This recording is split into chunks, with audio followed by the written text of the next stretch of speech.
Hello friends, कैसे हैं? आशा करता हूँ बहुत अच्छे होंगे। और जैसे कि आप लोगों को मालूम है कि बीपीएससी एईडीओ का जो है आप लोगों का एग्ज़ाम जो है 14 अप्रैल, 15 अप्रैल, उसके बाद से जो है आप लोगों के 16, 17, 18, 19, ये जो है एक एक व्यक्ति का 2-2 दिन का एग्ज़ाम है। तो कहीं ना कहीं आपको वहाँ पे पेपर किस तरीके से आने वाला है, ये आप लोगों को यहाँ पे इसी क्लास में हम कराने वाले हैं। तो देखिए, बिल्कुल आप लोगों को सबसे पहले आपको सिलेक्शन लेना है। तो जीके, रीजनिंग और मैथ, ये दो पेपर होंगे अलग अलग। एक तो जीके के 100 क्वेश्चन होंगे इसमें, और 100 क्वेश्चन मैथ रीजनिंग के। यहाँ पे जिसका परफॉर्मेंस अच्छा रहेगा उसी का सिलेक्शन होने वाला है। और जो आप लोग का इंग्लिश और हिंदी है, इसमें तो क्वालिफाई करना है आपको, ठीक है। केवल क्वालिफाई करना है 30% लाकर। तो सिलेक्शन वाली जो ये जीके और रीजनिंग मैथ है, इसके जो है पूरे के पूरे हमने क्वेश्चन रखे हुए हैं। तो अगर आपको सिलेक्शन चाहिए तो कम से कम आपको जीके, रीजनिंग और मैथ, ये जो है पकड़ आपकी होनी चाहिए। तो हमने ये तीनों ही सब्जेक्ट के क्वेश्चन रखा है, जो आपको 200 नंबर के क्वेश्चन आपके पेपर में 2 पेपर होंगे, वहां पे आपको देखने को मिलेगा। तो कहीं ना कहीं सिलेक्शन लेना है तो आपको 200 नंबर की तैयारी करनी पड़ेगी। और बिल्कुल मैंने जो है यहाँ पे फ्री जो है कर दिया है क्लासेज आपके बीपीएससी एईडीओ के लिए। इसी चैनल पे जो आप देख रहे हो, रीजनिंग सीखो यूट्यूब चैनल, यहाँ पे आपको ये फ्री क्लासेज मिलने वाले हैं। तो कहीं ना कहीं सिलेक्शन लेना है तो आपको हर एक क्वेश्चन करना पड़ेगा, क्योंकि जितना महत्वपूर्ण जीके है उतना महत्वपूर्ण रीजनिंग है, उतने महत्वपूर्ण आपके लिए जो है मैथ है, ठीक है। तो चलिएगा, क्लास को हम लोग स्टार्ट करते हैं। और आप लोगों से रिक्वेस्ट रहेगा, जो भी मेरे दोस्त क्लास को देख रहे हैं, बिल्कुल आप लोग क्लास को अंत तक देखोगे। और चैनल को सब्सक्राइब नहीं किए हो तो सब्सक्राइब कर लोगे, क्योंकि ये बहुत बहुत जो है इम्पोर्टेंट क्लास होगा आपके सुबह और शाम। पहला प्रश्न आपके सामने देख लो। बिहार के किस जिले में जो है सत्यार्थ जो है नामक डिजिटल जो है साक्षरता अभियान की शुरुआत की गई है? पहले नंबर प्रश्न के राइट उत्तर अगर आपको मालूम है तो टेस्ट के तौर पे हर एक प्रश्न का राइट उत्तर आप देने की कोशिश करो कमेंट बॉक्स में। जैसे टेस्ट दिया जाता है, आप समझ लो कि टेस्ट दे रहे हो, तो कहीं ना कहीं आपका मनोबल बढ़ेगा। बिहार के किस जिले में सत्यार्थ नामक डिजिटल जो है साक्षरता अभियान की शुरुआत की गई है? तो जो भी मेरे दोस्त बता रहे हैं बांका, उनके बिल्कुल राइट उत्तर है ऑप्शन नंबर सी, बांका। जिन्होंने सी को चुना उनके बिल्कुल राइट उत्तर है। नेक्स्ट प्रश्न की ओर चलेंगे। और अगला प्रश्न आपके सामने है कि भारतीय संविधान के किस अनुच्छेद में समान नागरिक संहिता का उल्लेख है? भारतीय संविधान के किस अनुच्छेद में समान नागरिक संहिता का उल्लेख है? Question number 2। दूसरे नंबर प्रश्न की जो राइट उत्तर है बताने की कोशिश कीजिए सभी लोग। क्वेश्चन नंबर 2 बताएंगे सभी लोग। भारतीय संविधान के किस अनुच्छेद में समान नागरिक संहिता का उल्लेख है? जिन्होंने बताया यहाँ पे जो है अनुच्छेद 44, ऑप्शन नंबर सी जो है आपके बिल्कुल राइट उत्तर है। नेक्स्ट प्रश्न आपके सामने है। प्रकाश संश्लेषण की प्रक्रिया में पौधे कौन सी गैस छोड़ते हैं? प्रकाश संश्लेषण की प्रक्रिया में पौधे कौन सी गैस छोड़ते हैं? Question number 3। तीसरे नंबर प्रश्न के जो राइट उत्तर है बताने की कोशिश कीजिए सभी लोग। क्वेश्चन नंबर 3, क्या लगता है आपको? तीसरे नंबर प्रश्न के राइट उत्तर बताने की कोशिश कीजिए। तो प्रकाश संश्लेषण के समय जो है पौधे जो है आप लोग को याद रखना है, ऑक्सीजन छोड़ते हैं, ऑप्शन नंबर डी। जिन्होंने डी को चुना उनके बिल्कुल राइट उत्तर है। नेक्स्ट प्रश्न आपके सामने है। बिहार का राजकीय वृक्ष कौन सा है? स्टार लगा लो आपके एग्जाम हॉल वाला। ये जो प्रश्न आप कर रहे हो 100% है कि किसी न किसी दिन आपको एग्जाम हॉल में ये प्रश्न आप लोगों से पूछा जाएगा। हर एक प्रश्न देख लो, बहुत ज़्यादा महत्वपूर्ण है। तो बिहार का जो राजकीय वृक्ष है ये आप लोगों को याद रखना है, सभी लोगों को पीपल होता है। ऑप्शन नंबर बी जो है आपके बिल्कुल राइट उत्तर है। जिन्होंने बी को चुना उनके बिल्कुल राइट उत्तर है। नेक्स्ट प्रश्न आपके सामने है, मानव रक्त का पीएच मान कितना होता है? मानव रक्त का पीएच मान आप लोगों से पूछा गया है, क्वेश्चन नंबर 5। 5वें नंबर प्रश्न के राइट उत्तर बताएंगे सभी लोग।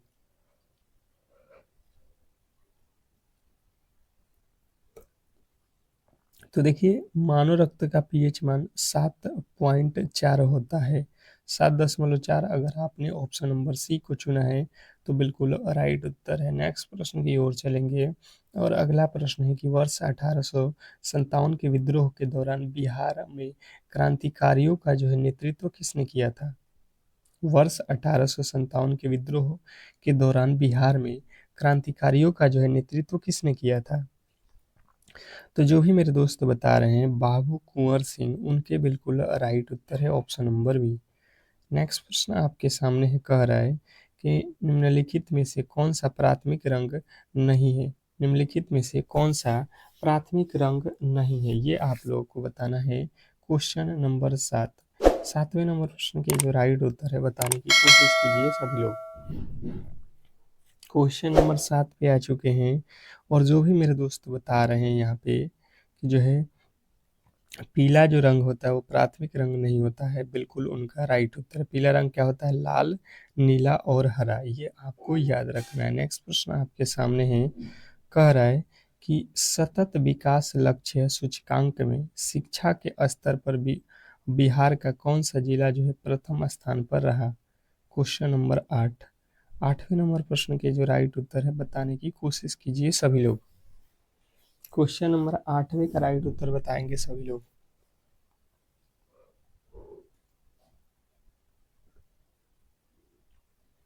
तो सतत विकास लक्ष्य सूचकांक में शिक्षा के स्तर पर बिहार का कौन सा जिला प्रथम स्थान पर रहा? तो आप लोगों का सिवान है। ऑप्शन नंबर सी जो है आप लोगों को बिल्कुल राइट उत्तर है।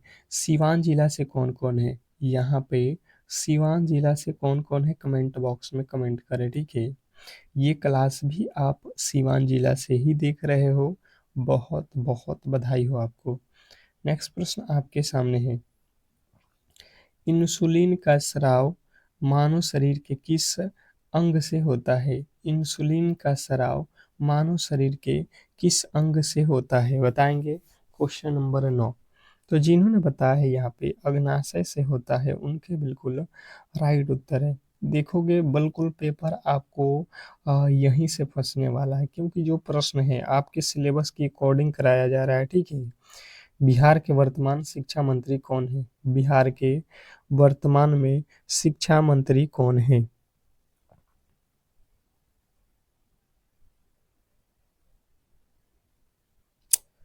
तो आप लोगों को देखना है बिहार के वर्तमान में शिक्षा मंत्री कौन है। विजय कुमार चौधरी, सुनील कुमार, आलोक मेहता, चंद्रशेखर चंद्रशेखर। तो यहाँ पे देखोगे जो भी मेरे दोस्त बता रहे हैं यहाँ पे सुनील कुमार, उनके बिल्कुल राइट उत्तर है ऑप्शन नंबर बी। बिहार के शिक्षा मंत्री कौन है? सुनील कुमार। नेक्स्ट प्रश्न की ओर चलेंगे और अगला प्रश्न आपके सामने है, कह रहा है कि यदि ए अनुपात बी, बी अनुपात सी, तो ए अनुपात सी का मान ज्ञात करें। क्वेश्चन नंबर 11 गणित का प्रश्न है। देखिएगा अब यहाँ पे जो है गणित के प्रश्न आ चुके हैं। एक बार आप लोग क्लास को शेयर कर दो ताकि सभी लोगों के पास ये क्लास पहुंच सके, ठीक है। क्लास को शेयर लगा दो। चलिएगा अब हम देख लेते हैं इस प्रश्न के राइट उत्तर किस तरीके से आने वाला है। सबसे पहले इसमें जो दिया गया है उसको आप लिख लो, ए अनुपात बी। क्या लिखा गया है? 2:3। ए अनुपात बी का वैल्यू दिया गया है। फिर बी अनुपात सी का जो है यहाँ पे वैल्यू देखिए क्या लिख रहा है, 4:5। ठीक है, तो यहाँ से आप आगे बढ़ जाओ, कितना हो जाएगा? 3। यहाँ से आगे बढ़ जाओ, हो जाएगा 4। अब जो है यहाँ पे आप क्या करो, अब जो है यहाँ पे आप क्या करो, इनके जो है इस पे क्या कह रहा है कि ए अनुपात सी का वैल्यू लिखा लो, अर्थात ये अनुपात सी, अर्थात हमें बी से कोई लेन देन नहीं रखना है, ठीक है। 3 दूना का 6 हो जाएगा और ये हो जाएगा 3 × 5 = 15, ठीक है। ये 3 के पहाड़े में दोनों आते हैं कितने, 3 दूना का 6 और 3 × 5 = 15, यानी कि 2:5। 2:5 नहीं दिया है, क्या क्या लिखा है भाई साहब, ए सी का वैल्यू दिया है, अरे यार हम लोगों ने भी गलती लिख दिया। यहाँ पे A/B कितना लिखा है, 2:3। फिर कितना लिखा है BC, ठीक तो है जी। BC का वैल्यू कितना है, 4, 5। यहाँ पे हो जाएगा 4, यहाँ पे हो जाएगा 3।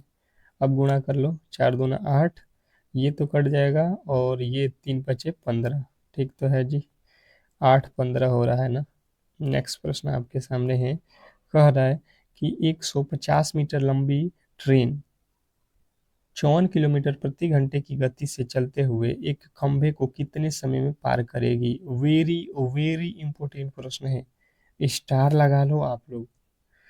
आपको प्लेटफॉर्म और यहाँ पे स्तंभ पार करने में प्रश्न दिया जाएगा और आप इन दोनों प्रश्नों को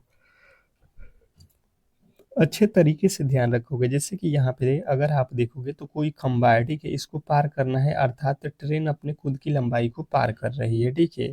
तो आप समझोगे, कह रहा है कि 150 मीटर लंबी है, अर्थात ये हो जाएगा डिस्टेंस।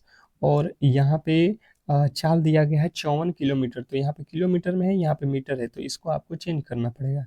तो समय निकालना है, तो समय बराबर होता है दूरी।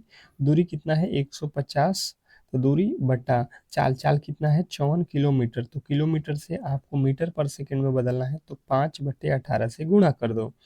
अब 18 के पहाड़े में 18 तिया 54, 3×5 = 15, 15 के पहाड़े में ये 150 कितना मरतबे कटेगा, 10 मरतबे, अर्थात 10 सेकंड का समय लगेगा, जो कि ऑप्शन नंबर बी में दिया गया है। तो जिन्होंने भी बी को चुना है उनके बिल्कुल राइट उत्तर है। नेक्स्ट प्रश्न की ओर चलेंगे और अगला प्रश्न आपके सामने है, कह रहा है कि श्रृंखला को पूरा करें। क्या करना है आपको, ये जो श्रृंखला दिया गया है इसको पूरा करना है। क्वेश्चन नंबर जो है 13वें नंबर प्रश्न के जो राइट उत्तर है बताने की कोशिश करेंगे। रीजनिंग का प्रश्न है और मुझे नहीं लगता है कि किसी भी एंगल से आप गलती करने वाले हो। समझने की कोशिश कीजिए आप लोग। 7 से 14, अर्थात आप कह सकते हो 7 दूना 14, 14 से 28, 14 दूना 28, 28 से 56, यानी कि 28 दूना 56। हर बार 2 से गुणा किया है, अब भी 2 से गुणा कर दो। 56 दूना, 56 दूना कितना होता है, 112। 112 जो है आपके बिल्कुल राइट उत्तर है, ऑप्शन नंबर सी। जिन्होंने सी को चुना उनके बिल्कुल राइट उत्तर है। नेक्स्ट प्रश्न की ओर चलेंगे और अगला प्रश्न आपके सामने है। क्या कह रहा है आपका अगला प्रश्न, कि एक कूट भाषा में फ्रूट को ये लिखा जाता है, तो एप्पल को क्या लिखा जाएगा। एक कूट भाषा में फ्रूट को ये लिखा जाता है, ठीक है, तो एप्पल को क्या लिखा जाएगा। क्वेश्चन नंबर 14, 14वें नंबर प्रश्न के जो राइट उत्तर है बताने की कोशिश कीजिए सभी लोग, क्या लगता है। सबसे पहले आप यहाँ पे लॉजिक लगाओ, एफ के बाद एच लिखा है, एफ के बाद क्या होता है जी, जी के बाद एच, मतलब 2 प्लस किया है, आर के बाद टी, मतलब यहाँ पे भी +2, यू के बाद डब्ल्यू, यहाँ पे भी 2+, आई के बाद के, यहाँ पे भी 2+, मतलब सब में 2+2+2+2+ हमें दिखाई दे रहा है। तो हम भी बिल्कुल उसी लॉजिक पे चलेंगे, 2+ करके। ए में 2+ कर दो, ए में 2+ करोगे कितना हो जाएगा सी, यानी कि सी से हमारा उत्तर यह है। पी के बाद 2+ करोगे, पी के बाद क्यू, क्यू के बाद आर, यानी कि आर डबल होगा, डबल पी है तो डबल आर कहाँ पे दिया गया है, यहाँ पे। अब देखो एल का होता है एन, एल में 2 जोड़ो एन, ई का हो जाएगा कितना, ये होता है 5 पे 2 7, अर्थात ऑप्शन नंबर ए जो है हमारा बिल्कुल राइट उत्तर। नेक्स्ट प्रश्न आपके सामने है जो है 0.15, क्वेश्चन नंबर 15 में कह रहा है कि आपको जो है वर्गमूल निकालना है यहाँ पे दोनों का, ठीक है, और बीच में क्या कर देना है, प्लस कर देना है। तो मुझे लगता है कि आपको जो है ये दशमलव कह रहे हैं वर्गमूल जो है याद हो गया होगा, ठीक है। ऐसे प्रश्न 625 का वर्गमूल होता है 25, और 441 का वर्गमूल होता है 21। 21 25 कितना होता है? 46। अगर आपने ऑप्शन नंबर सी को चुना है तो बिल्कुल राइट उत्तर है। नेक्स्ट प्रश्न, अगला प्रश्न आपके सामने है, कह रहा है कि विषम संख्या चुने। क्या चुनना है आपको? विषम संख्या। बताने की कोशिश करेंगे कि इसमें अलग कौन है। 4 जो आपको ऑप्शन दिए गए हैं, 3 एक जैसे हैं और एक अलग है। जो अलग है वही आपके राइट उत्तर है, ये यहाँ पे प्रश्न में कह रहा है। तो हम सबसे पहले यहाँ पे समझने की कोशिश करेंगे तो बिल्कुल आसान हो जाएगा प्रश्न। 27 3 का क्यूब होता है 64, 4 का क्यूब होता है 125, 5 का क्यूब होता है 144, 144 12 का वर्ग होता है। जब हम देखें तो 3 ठो तो जो है घन है और एक ठो क्या है? वर्ग है। ये वर्ग है तो कहीं ना कहीं आपको अलग मिल गया होगा। 144 जो है आपका बिल्कुल अलग है। नेक्स्ट प्रश्न की ओर चलेंगे और अगला प्रश्न है 17वें नंबर प्रश्न के राइट उत्तर बताने की कोशिश करेंगे सभी लोग। लिखा हुआ है कि किसी संख्या का 20% 120 के बराबर है, तो उस संख्या का 120% क्या होगा? बताएंगे। ये प्रश्न आपको मज़ेदार है, कहीं ना कहीं थोड़ा सा जो है परेशान करने वाला है। बिल्कुल बिल्कुल, बहुत अच्छा समझने की कोशिश करिएगा। किसी संख्या का, तो कोई संख्या आप मान लो x का 20% जब हम निकालेंगे तो ये आ जाएगा 120। यहाँ पे देखो, आप काट दो 20 के पहाड़ में, 20 छक्के 120 और 100 से गुणा कर दो, अर्थात ये हो जाएगा आपका संख्या 600। वह संख्या 600 है, पर इसने कहा है कि 120% निकालो। 600 का 120% आपको निकालना है, तो 120/100। ये आपको क्या करना है, इसने क्या किया है, उस संख्या का 120% तक क्या होगा? 120% आप लोगों को बताना है ना उस संख्या का। तो यहाँ पे एक 600 है ना जी, 600 वह संख्या क्या है? 600। 600 का भी 120%।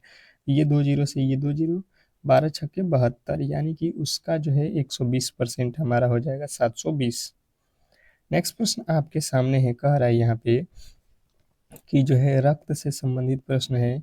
ए बी की बहन है। आप जितना कह रहा है उतना ही करो। ए जो है बी की बहन है। बी की बहन कौन है? ए। कह रहा है सी बी की माता है। सी कौन है? बी की माता है। बी की माता है, अर्थात ये माइनस पे लिखो।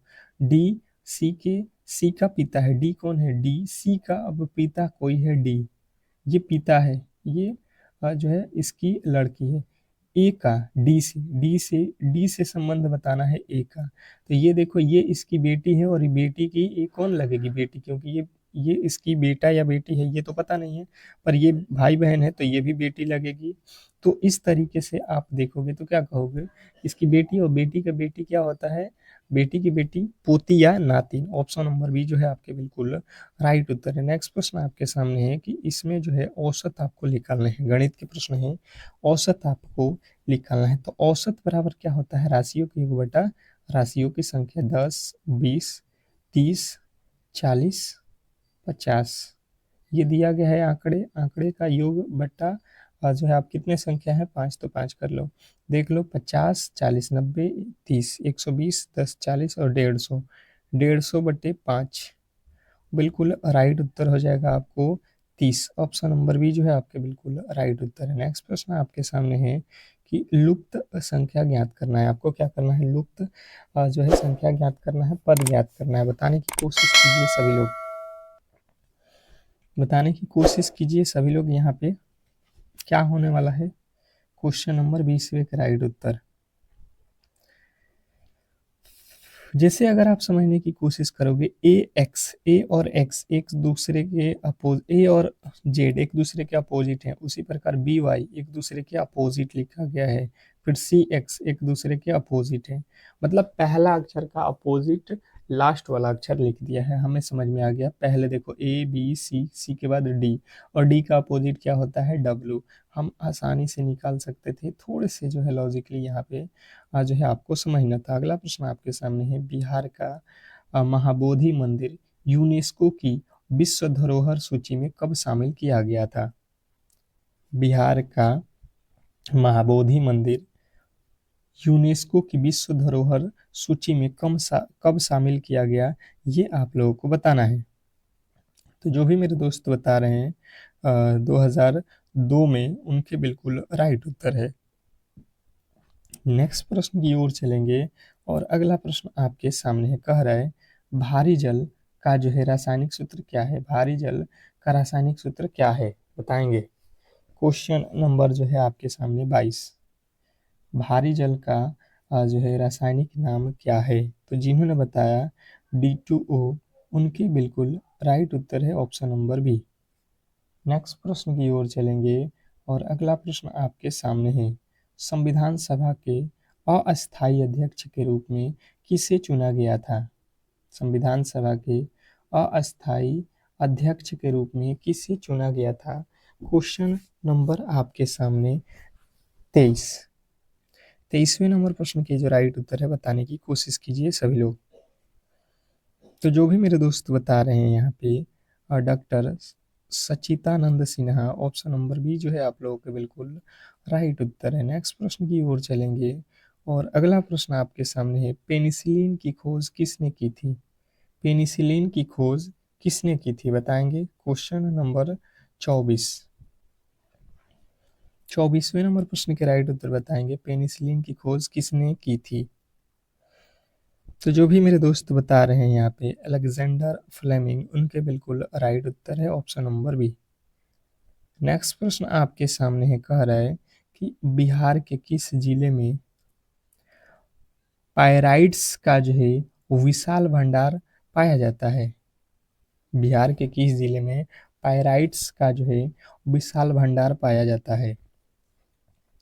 तो जो भी मेरे दोस्त बता रहे हैं यहाँ पे रोहतास, उनके बिल्कुल राइट उत्तर है। नेक्स्ट प्रश्न आपके सामने है कि जो है वायुदाब वायुदाब मापने के लिए किस यंत्र का उपयोग किया जाता है। वायु दाब मापने के लिए किस यंत्र का उपयोग किया जाता है। तो जिन्हें बताया है बैरोमीटर, उनके बिल्कुल राइट उत्तर है। नेक्स्ट प्रश्न की ओर चलेंगे और अगला प्रश्न आपके सामने है, हाल ही में बिहार रत्न सम्मान से किसे जो है सम्मानित किया गया है। हाल ही में बिहार रत्न सम्मान से किसे सम्मानित किया गया है। Question number 27। 27वें नंबर प्रश्न के राइट उत्तर हो जाएगा Anand Kumar, option number A जो है आप लोगों के बिल्कुल राइट उत्तर है। नेक्स्ट प्रश्न आपके सामने है कि टाइफाइड शरीर के किस अंग को मुख्य रूप से प्रभावित करता है। टाइफाइड शरीर के किस अंग को मुख्य रूप से प्रभावित करता है। क्वेश्चन नंबर जो है 28। 28वें नंबर प्रश्न के राइट उत्तर आपको याद रखना है आंत, ऑप्शन नंबर, जिन्होंने भी सी को चुना उनके बिल्कुल राइट उत्तर है। नेक्स्ट प्रश्न की ओर चलेंगे और अगला प्रश्न आपके सामने है, कह रहा है यहाँ पे कि जो है पंचायती राज व्यवस्था सबसे पहले किस राज्य में लागू की गई थी। Question number 29। फिर से कह रहा हूँ कि जो भी मेरे दोस्त मेरे से नहीं जुड़े हैं तो जुड़ जाइए, क्योंकि ये क्लासेस सुबह और शाम डेली अब जो है आप लोगों को चलने वाला है, क्योंकि अब आपके एग्जाम हॉल में 15 से भी कम दिन का समय बचा हुआ है, ये भी आप जान लो, ठीक है। और अब जो है आपका एडमिट कार्ड भी आ जाएगा, तो बिल्कुल आपको पता भी चल जाएगा कब आपका एग्ज़ाम है। तो पंचायती राज जो है सबसे पहले राजस्थान में लगा हुआ था, आपको याद रखना। अगला प्रश्न आपके सामने है, निम्नलिखित में से कौन सी गैस ग्रीन हाउस गैस नहीं है। निम्नलिखित में से कौन सी गैस ग्रीन हाउस गैस नहीं है। Question number 30। 30वें नंबर प्रश्न के राइट उत्तर बताने की कोशिश करेंगे। तो जो भी मेरे दोस्त बता रहे हैं नाइट्रोजन, उनके बिल्कुल राइट उत्तर है ऑप्शन नंबर सी। जिन्होंने सी को चुना उनके बिल्कुल राइट उत्तर है। नेक्स्ट प्रश्न की ओर चलेंगे और अगला प्रश्न आपके सामने है, कह रहा है आपका अगला प्रश्न कि जो है एक आयताकार बगीचे की लंबाई उसकी चौड़ाई से 4 मीटर अधिक है। यदि बगीचे का परिमाप 40 मीटर है तो बगीचे की जो है लंबाई क्या होगी। Question number 31। 31वें नंबर प्रश्न के जो राइट उत्तर है बताने की कोशिश करेंगे। 31वें नंबर प्रश्न के राइट उत्तर बताने की कोशिश कीजिए सभी लोग। तो सबसे पहले आपको यहाँ पे देखना होगा कि परिमाप होता क्या है। तो देखिए परिमाप बराबर, आपको फॉर्मूला याद रखना पड़ेगा।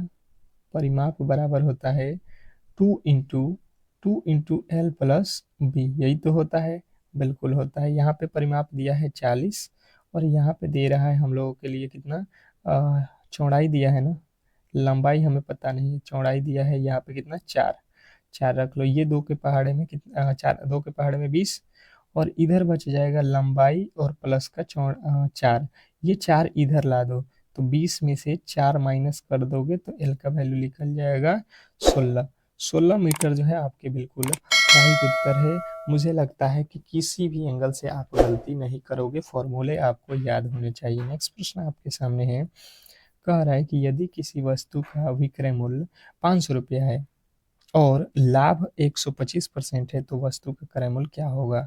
क्वेश्चन नंबर 32, 32वें नंबर प्रश्न के जो राइट उत्तर है बताने की कोशिश करेंगे। क्वेश्चन नंबर 32, 32वें नंबर प्रश्न के राइट उत्तर आपको बताना है। 500 रुपया है और उस पे 25% के लाभ हमें जो है कमाना है, तो वस्तु को नहीं, किसी वस्तु को 500 रुपये में बेच दिया गया है, ठीक है, तो 25% का लाभ हमें प्राप्त हुआ है। अर्थात अगर हमारे पास 100 रुपया था तो इसको जो है हम 125 में बेच रहे हैं, यानी कि 125 में बेचे हैं तो हमें जो है फायदा हो गया है 25% का, तभी तो होगा 100 का सामान जब 125 में बेचेंगे।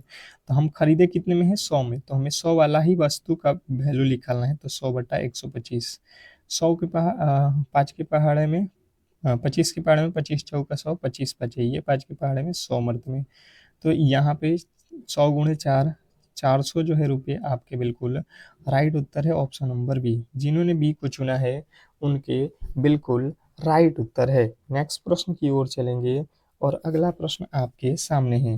नेक्स्ट प्रश्न आपके सामने कह रहा है यहाँ पे कि जो है 800 रुपये की राशि पर 5% वार्षिक साधारण ब्याज की दर से 3 वर्ष का ब्याज कितना होगा। क्वेश्चन नंबर 33, 33वें नंबर प्रश्न के राइट उत्तर बताने की कोशिश कीजिए सभी लोग।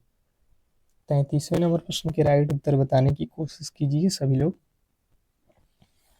तो देखिए यहाँ पे बिल्कुल आप लोगों के सामने है, साधारण ब्याज का फॉर्मूला आप लोगों को मालूम होना चाहिए। एस आई बराबर क्या होता है, मूलधन गुणे, मूलधन हमारे पास है 800 रुपया और समय है 3 वर्ष और परसेंटेज है कितना में, आप 5%, बटा में कर लेंगे 100, ये 2 जीरो से ये 2 जीरो कट जाएगा, 3 5 15, 15 8 है 120, 120 रुपया जो है आप लोगों का ब्याज हो जाएगा, जो कि ऑप्शन नंबर बी में दिया गया है। नेक्स्ट प्रश्न आपके सामने है, कह रहा है कि जो है x square minus 5x plus 6 समीकरण में मूल जो है क्या होंगे।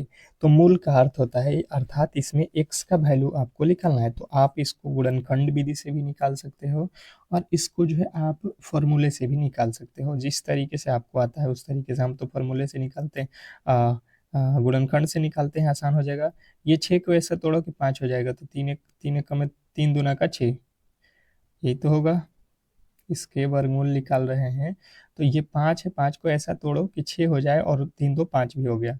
यहाँ से x कॉमन करेंगे तो ये हो जाएगा 3, ये हो जाएगा 2 कॉमन करेंगे तो x माइनस 3, अर्थात एक हो जाएगा x माइनस 2 बराबर 0, तो x का वैल्यू निकालोगे तो 2 हो जाएगा, और एक हो जाएगा x माइनस 3 बराबर 0, तो x का वैल्यू 3। अब देख लो 2 3 कहाँ पे दिया गया है, प्लस वाला, बिल्कुल राइट उत्तर है ऑप्शन नंबर बी।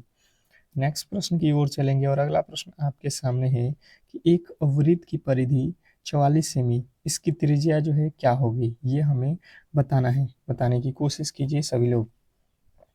तो देखिए एक वृत्त की परिधि दी गई है, हमें मालूम है वृत्त की परिधि कितना होता है, वृत्त की परिधि होता है 2 पाई आर, ये कह रहा नहीं, वृत्त की परिधि होती दिया है 44, यहाँ से 2 पाई का वैल्यू रख लो 22/7, फिर आर बराबर 44, त्रिज्या तो दिया नहीं है, ये 22 दूना का 44, 44 से 44 कट जाएगा एक मर्त में, आर का वैल्यू निकालोगे ये 7, नीचे से ऊपर गुणा होगा एक में, तो 7 एकम में 7, एक्स का वैल्यू कितना आ जाएगा 7। इसने कहा है त्रिज्या ही निकालना था, तो 7 सेमी का है, ऑप्शन नंबर बी। नेक्स्ट प्रश्न आपके सामने है, कह रहा है कि यदि अर्थ को ये लिखा जाता है तो हर्ट को ये लिखा जाता है, तो टीयर को क्या लिखा जाएगा। देखिए दो जो है लॉजिक आपको ऊपर दिए गए हैं और अगर आप देखोगे तो आपको जो है ई को लिख रहा है, ई को लिख रहा है 8, ए को लिख रहा है 2, आर को लिख रहा है, मतलब इसके अकॉर्डिंग अपने अकॉर्डिंग लिखा हुआ है, तो हम भी इसी के अकॉर्डिंग चलते हैं। टी का कोड यहाँ से निकाल लो कितना है 5, पर यहाँ पे तो 5 दिया नहीं है, टी का कोड यहाँ से देखोगे 8 है, टी का कोड यहाँ पे अलग ही दे रहा है जी।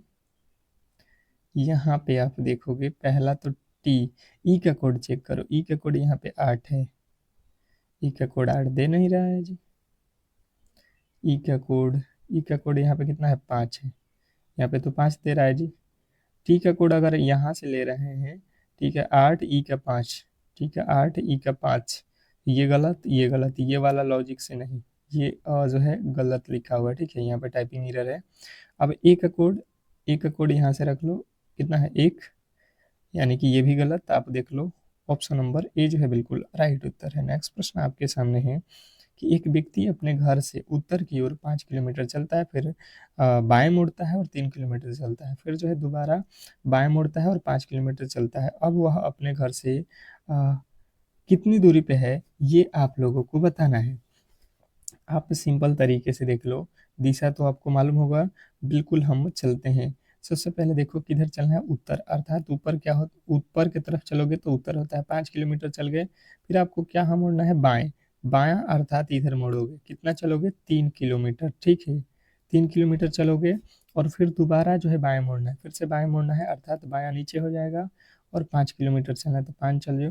अब घर से कितनी दूरी पे हो, घर यहाँ पे है और आप यहाँ पे हो, तो ये कितनी दूरी होगी, ऊपर 3 है तो नीचे भी 3 है, अर्थात ऑप्शन नंबर ए जो है बिल्कुल राइट उत्तर है। नेक्स्ट प्रश्न की ओर चलेंगे और अगला प्रश्न कह रहा है विषम को चुने, विषम चुनना है हमें, मतलब अलग चुनना है। तो आप देख लो यहाँ पे सबसे पहले ये जो है 11 का वर्ग है, ये 13 का वर्ग है और ये जो है 14 का वर्ग है, ये जो है 15 का वर्ग है, ये तो सभी के सभी वर्ग है, तो हमें तो अलग चुनना है, तो अलग कौन सा है ये हमें बताना है, बताने की कोशिश कीजिए अलग कौन सा है।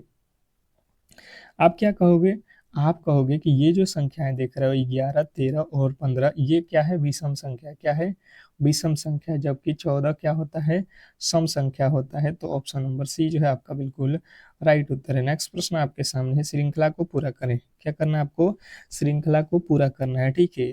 देखो 100 से हो गया 90 मतलब -10, 90 से 70 मतलब -20 और 70 से 40 यानी कि -30, तो इसके आगे हम कितना माइनस करेंगे 40, 40 में से 40 जाएगा, जीरो जो है हमारा बिल्कुल राइट उत्तर है। नेक्स्ट प्रश्न आपके सामने है कि मोची का संबंध चमड़ा से है तो दर्जी का संबंध किससे है, ये आज का जो है होमवर्क क्वेश्चन है, एनालॉजी का क्वेश्चन है। सभी लोगों के राइट उत्तर कमेंट बॉक्स में आना चाहिए, और जो भी मेरे दोस्त मेरे क्लास को लाइक नहीं किए हैं तो लाइक करके और चैनल को सब्सक्राइब करके रख लो। मिलते हैं नेक्स्ट क्लास में, तब तक के लिए धन्यवाद।